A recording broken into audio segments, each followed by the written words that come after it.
오늘 함께 읽을 하나님의 말씀은 신약성경 사도행전 20장 1절에서 12절까지 말씀입니다.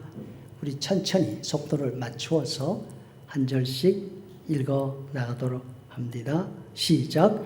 소요가 그침에 바울은 제자들을 불러 권한 후에 작별하고 떠나 마게도냐로 가니라. 그 지방으로 다녀가며 여러 말로 제자들에게 권하고 헬라에 이르러 거기 석 달 동안 있다가 배 타고 수리아로 가고자 할 그때에 유대인들이 자기를 해하려고 공모함으로 마게도냐를 거쳐 돌아가기로 작정하니 아시아까지 함께 가는 자는 베레아 사람 부로의 아들 소바도와 데살로니가 사람 아리스다고와 세군도와 더베 사람 가이오와 및 디모데와 아시아 사람 두기오와 드로비모라. 그들은 먼저 가서 드로아에서 우리를 기다리더라. 우리는 무교절 후에 빌립보에서 배로 떠나 닷새 만에 드로아에 있는 그들에게 가서 이레를 머무니라.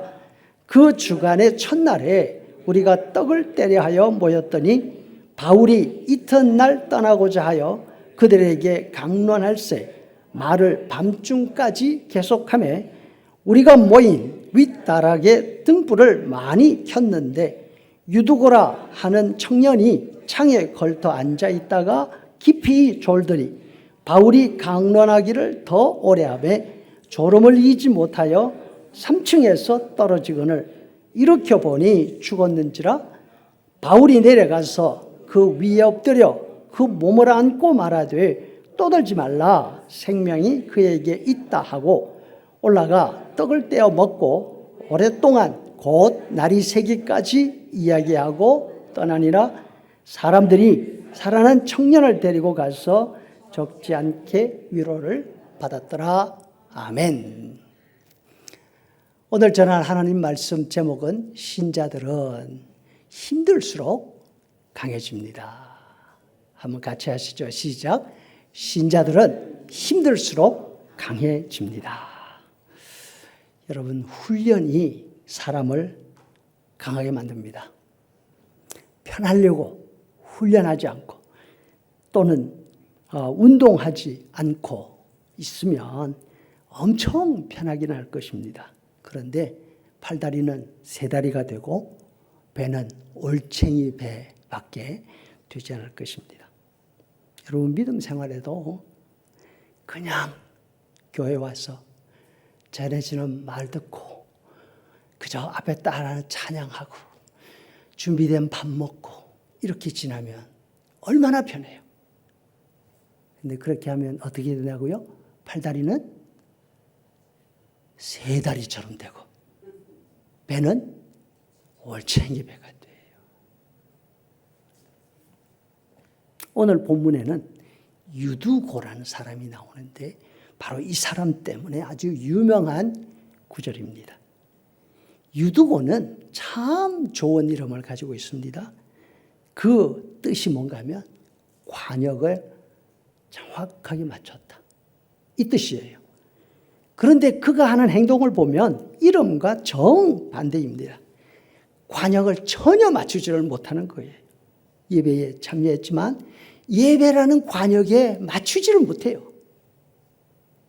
도무지 집중하지를 못하지요.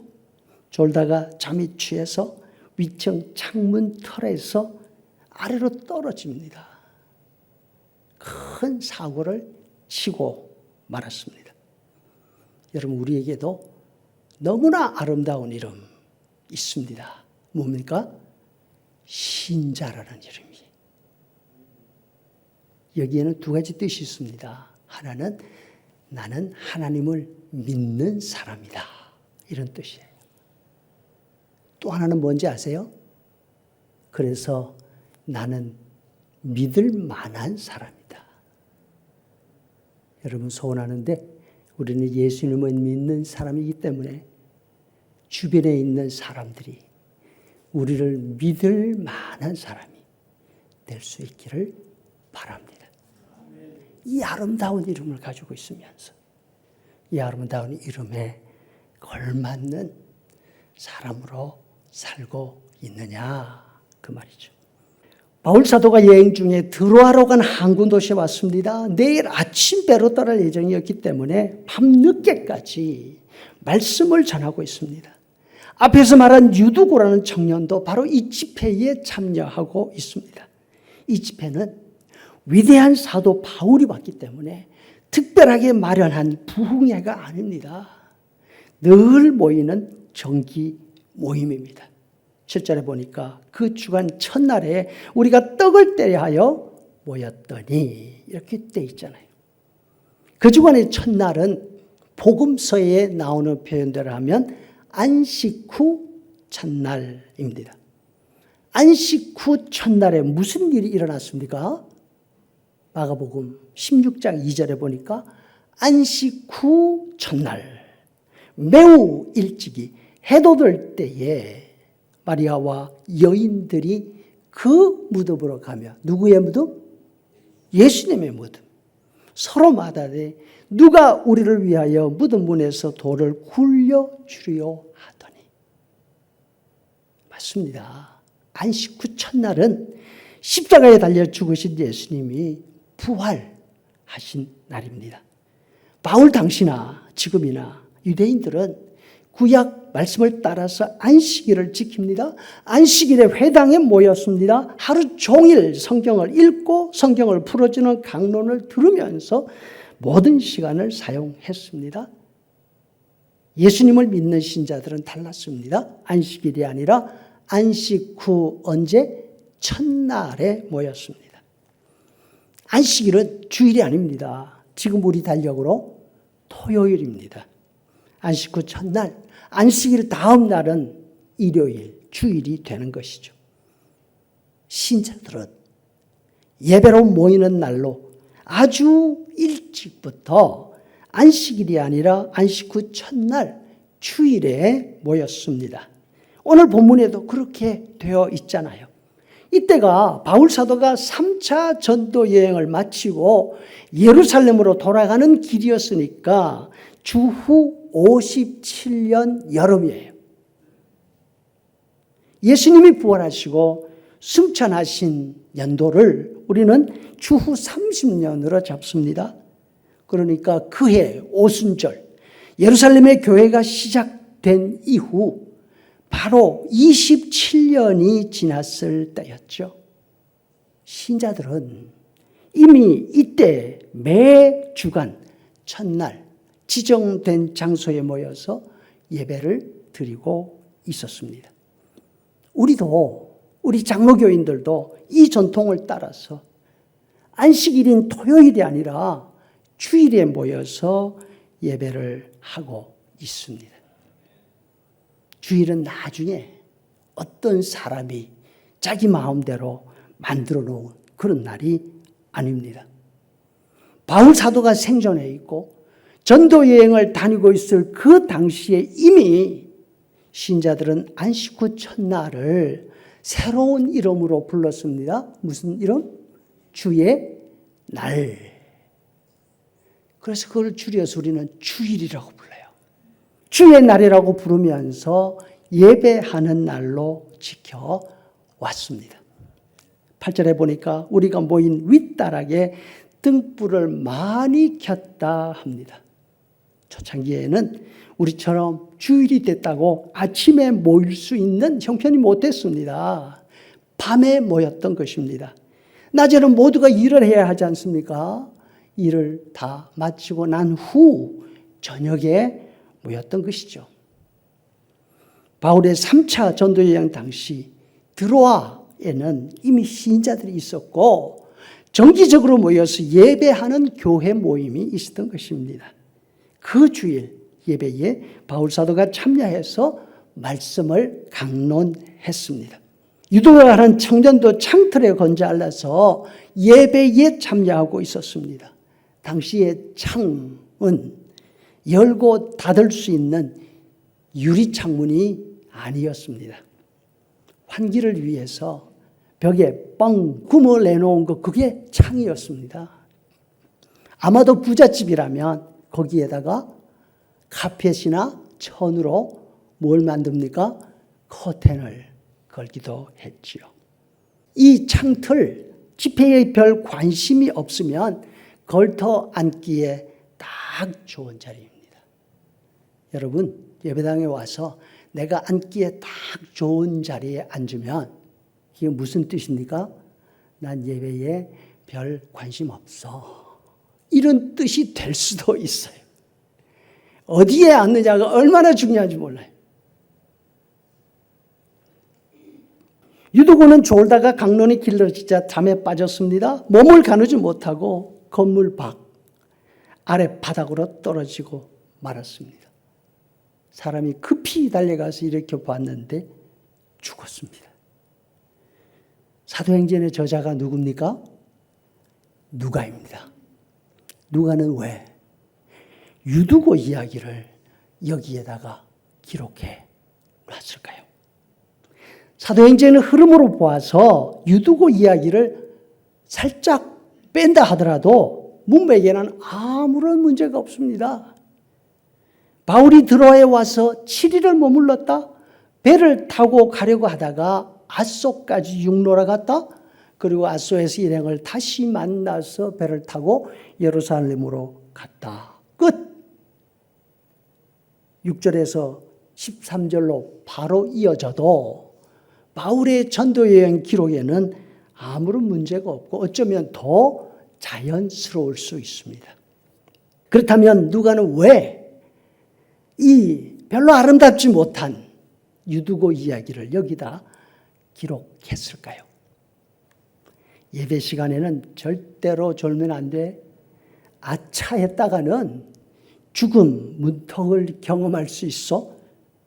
이런 교훈 주려고 했을까요? 잠이 버떡 깹니까? 그러기에는 지면이 너무 아까워요. 예배 시간에 졸면 큰일 당한다?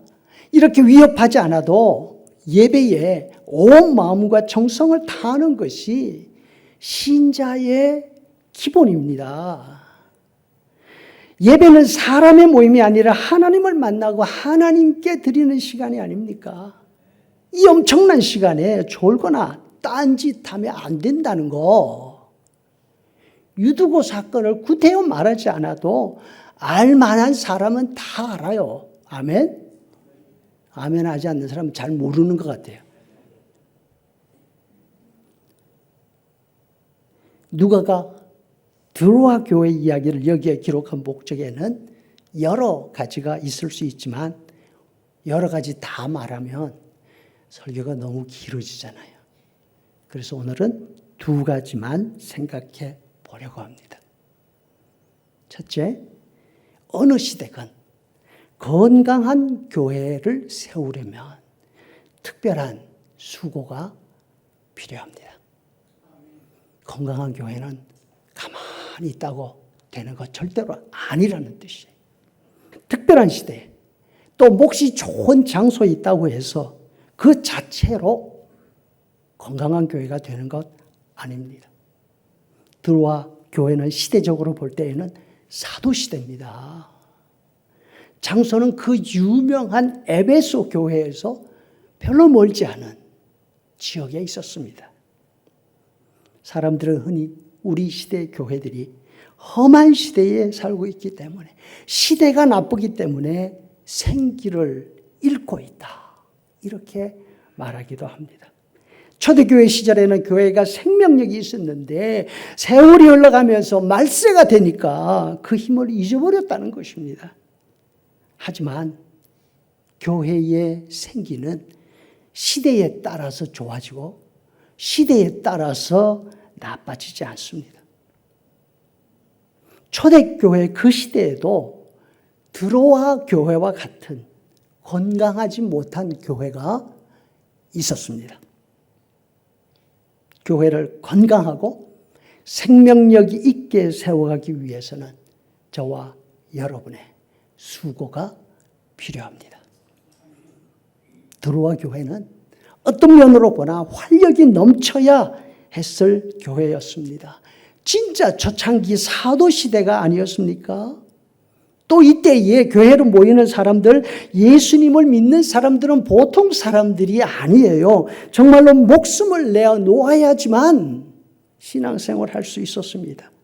유대인들의 극심한 반대가 있었지 않습니까? 이방인들 사이에도 복음을 반대해서 폭동을 일으켜서 바울 같은 사람을 잡아 죽이려고 하던 일이 어디 한두 번이었느냐? 그 말이죠. 이런 상황에서 예수님을 믿으려면 이 정도의 반대를 각오해야 했을 것입니다. 아마 유두고도 드로아 교회에 모인 그 사람들도 이런 각오를 가지고 있었을 거예요. 당시로 보면 모이는 시간도 평일 저녁이었지 않습니까? 하루 종일 일에 지치고 피곤을 무릅쓰고 모입니다. 보통 열정 가지고는 쉽지 않습니다. 그런데 본문을 자세히 들여다보면 드로아 교회는 건강한 교회가 아니었습니다. 환경은 너무나 좋습니다. 모임 장소는 골방이 아니에요. 사람이 걸터 앉을 수 있을 정도로 큰 창문이 있는 좁고 넓은 장소였습니다.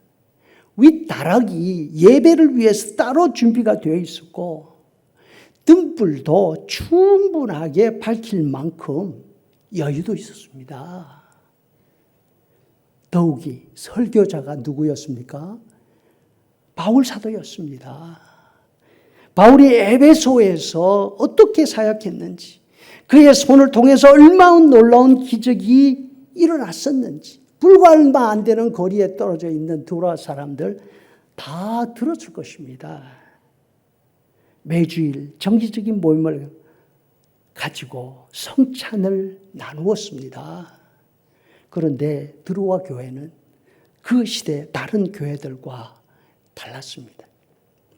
세 가지 단어, 오늘 본문에 나오는 세 가지 단어가 드로아 교회의 분위기, 드로아 교회의 영적인 형편을 말해 주고 있습니다. 첫 번째가 졸음입니다. 졸음. 건강하지 못한 교회의 첫 번째 특징이 뭔가 하면 몸은 와 있는데 예배에 관심이 없습니다.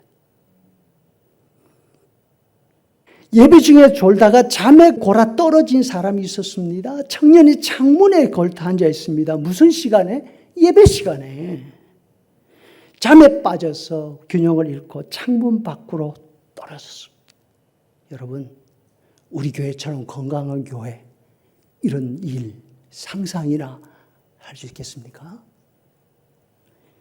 두 번째로는 강론이라는 단어입니다. 7절에 보니까 7절 하반절에 보니까 바울이 그들에게 강론할세. 사도가 당연히 말씀을 전해야지 이런 생각이 듭니까? 그런데 이 말의 뜻은 말씀을 잘 풀어서 설명해 줬다 이런 뜻이 아니에요. 이 단어에는 부정적인 의미가 들어있습니다. 다시 말해서 드로아 교인들이 바울의 말을 그대로 받아들이지 않았다는 거예요. 그래서 바울은 복음을 변론해야 된다고. 이런 뜻이죠. 마치 유대인들의 회당에 가서 복음을 전했을 때에 유대인들이 받아들이지 않았잖아요. 그래서 바울이 구약 성경을 들어서 조목조목 변론했지 않습니까? 지금 드로아 교회의 분위기가 그런 분위기였다는 거예요. 우리 교회는 무슨 말씀을 전하든지 하나님의 말씀에는 아멘으로 받는 줄로 믿습니다. 바울은 예상하지도 못했던 드로아에서 교인들을 만났습니다. 예배에 참여하게 됐습니다. 특별한 기대가 있었을 것입니다. 자신이 에베소에서 사역한 결과 여기까지 복음이 전해지고 교회가 세워진 사실을 알면서 감격했을 것입니다. 그런데 바울의 기대와 달리 드로아 교인들은 바울이 말씀을 전하는데 그대로 받아들이지를 않습니다. 변론이 필요했습니다. 자신들의 생각이 너무나 강했던 거죠. 건강한 교회가 아닙니다. 셋째로는 떠든다 하는 단어입니다. 실제로 보니까 바울이 내려가서 그 위에 엎드려 몸을 안고 말하되 떠들지 말라. 생명이 그에게 있다. 예배 중에 사람이 떨어져 죽었지 않습니까? 얼마나 황당한 상황입니까? 모두가 깜짝 놀랐을 것입니다. 그런데 바울 사도는 불의의 사고로 기절할 만큼 놀란 교인들에게 뭐라고 이야기했다고요? 소란 피지 말라고. 떠들지 말라고. 이렇게 말을 했다는 것입니다. 제가 볼 때 너무 이상해요. 여러분, 얼마나 놀랐습니까? 이제는 안심하십시오. 하나님께서 살려주실 것입니다. 이렇게 하는 게가 맞지 않느냐 그 말이죠. 그런데 바울이 뭐라 그랬다고요? 떠들지 말라고. 소란 피지 말라고. 여기에서 소란 피운다 이 말은 사도행전 17장 5절에 보면 데살로니가에 있는 유대인들이 바울이 복음 전할 때 바울을 반대하면서 소동을 일으켰던 그 단어예요. 그러나 유대인들이 불량한 사람들을 데리고 떼를 지어 성을 소동하여 이 단어예요.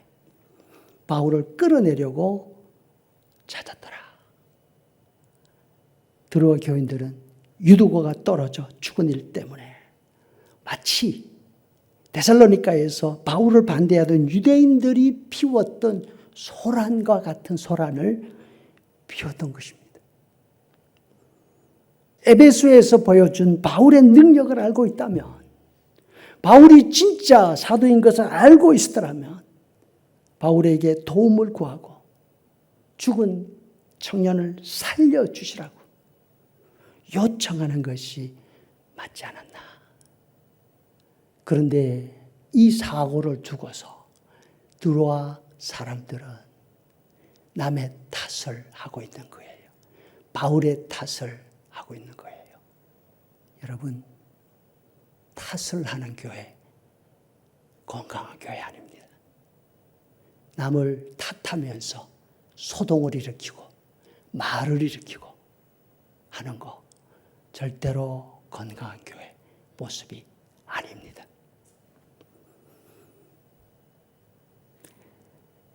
여러분, 그 열악한 환경 가운데서 어렵게 예수님을 믿으면서 어떻게 이처럼 건강하지 못한 자세를 가질 수가 있었습니까? 도라 교인들에게는 열정이 있었습니다. 어려움을 무릅쓸 각오가 있었습니다. 그런데 건강한 교회가 되는 이것과 개인의 열정, 개인의 열심과는 아무런 상관이 없습니다. 드로아 교회의 분위기는 시대 탓이 아닙니다.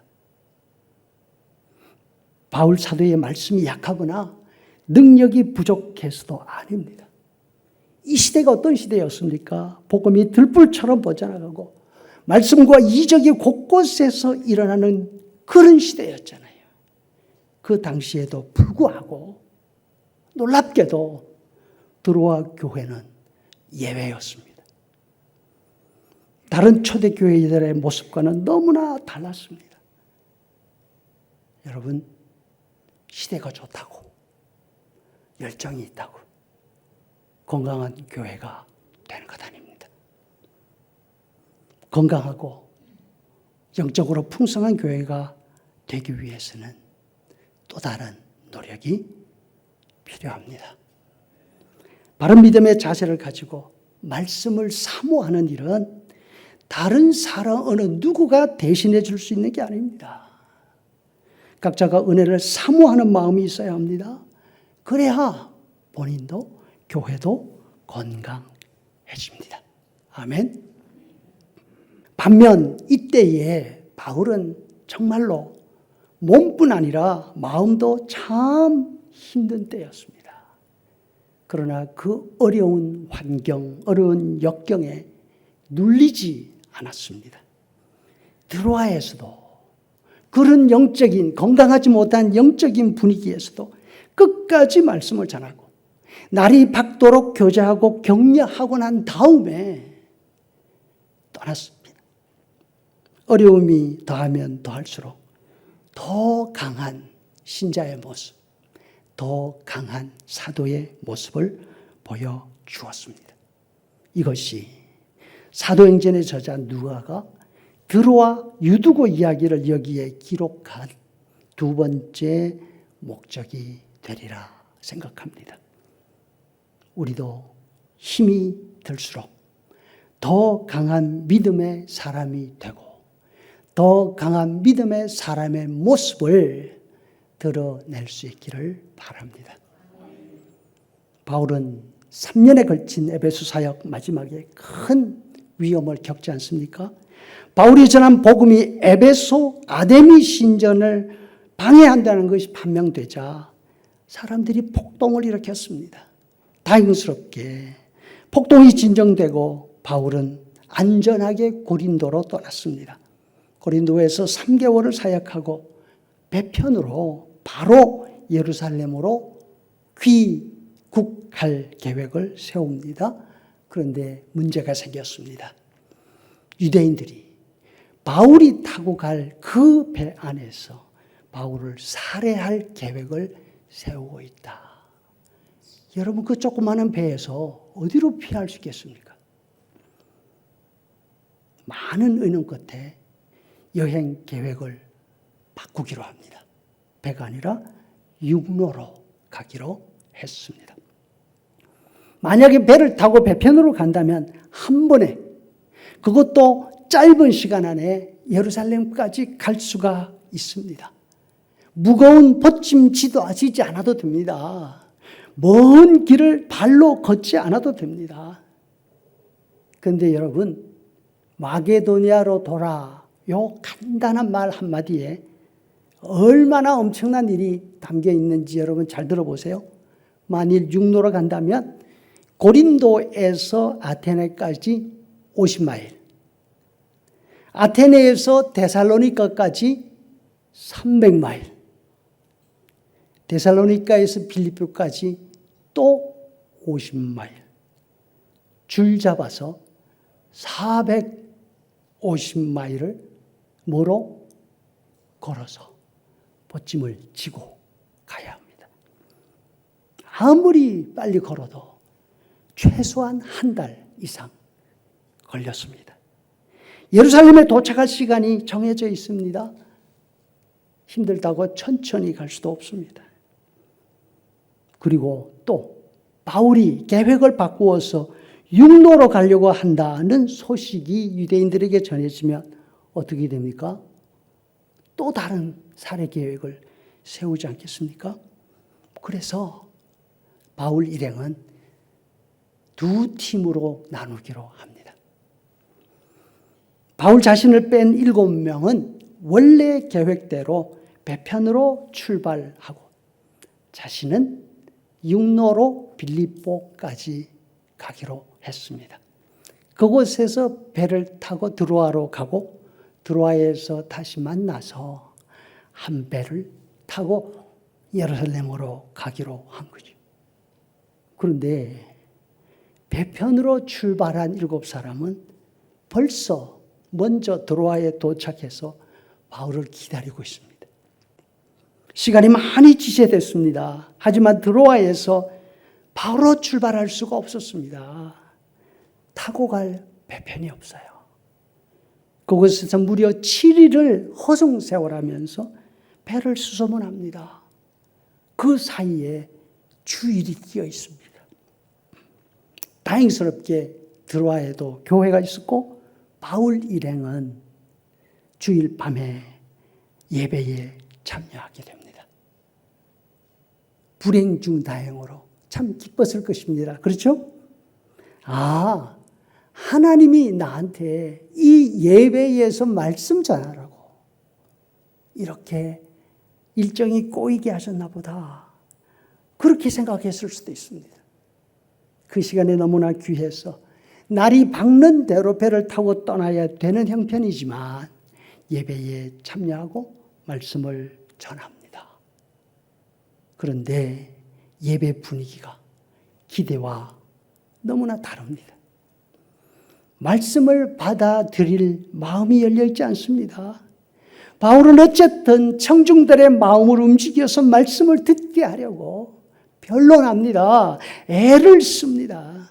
마치 귀를 닫고 듣지 않는 유대인들에게 말씀을 전하듯이 밤늦게까지 변론을 이어갔습니다.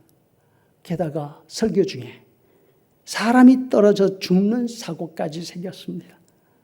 그렇지 않아도 그 먼 길을 와서 힘들어 죽겠는데 정말로 되는 일이 하나도 없습니다.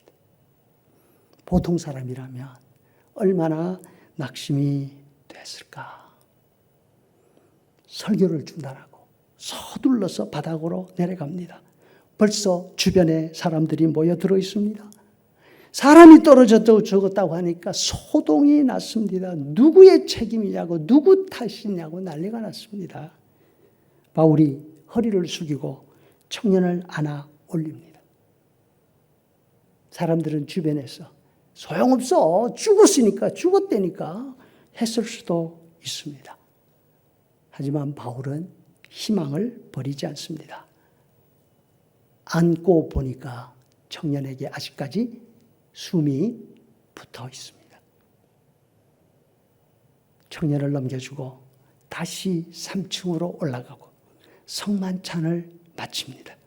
그리고 따로 준비된 음식을 나누면서 날이 새기까지 교제를 하고 한숨도 자지 못한 채 배에 오르게 되죠.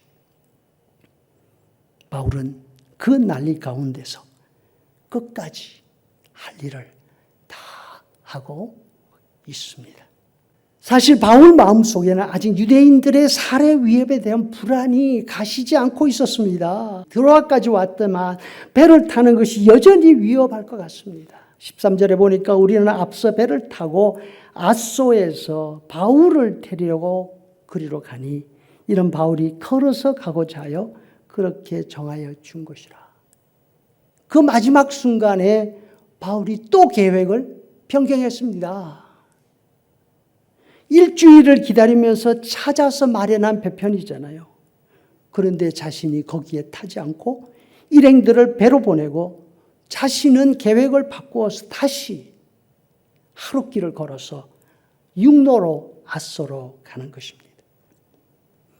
바울 사도는 가는 곳마다 어려움을 만났지만 드로아에 왔을 때는 어디에서 만났던 어려움보다 더 큰 어려움을 겪고 있습니다. 뭡니까?